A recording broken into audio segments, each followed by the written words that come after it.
ఆది సంఘం బలంగా ఉన్నింది కాబట్టి పౌలు యొక్క రక్షణ కొరకు ప్రార్థన చేశారు. వాళ్ళు బలంగా ఉన్నారు ఆత్మీయంగా.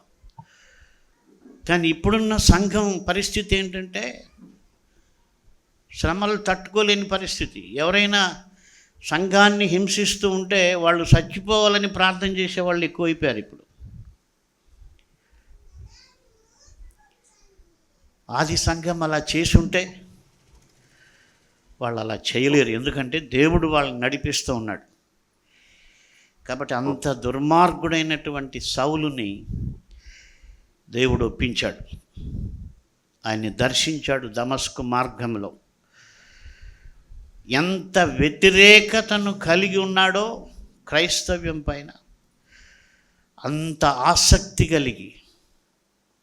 చాలా ఆశ్చర్యం ఏంటంటే ఆయన దమస్కు మార్గానికి వెళ్తూ ఆ ఊర్లో ఉండేవాళ్ళ ఆల్రెడీ అందరినీ హింసించి బాధించి నెక్స్ట్ ఊరికి వెళ్తున్నాడు.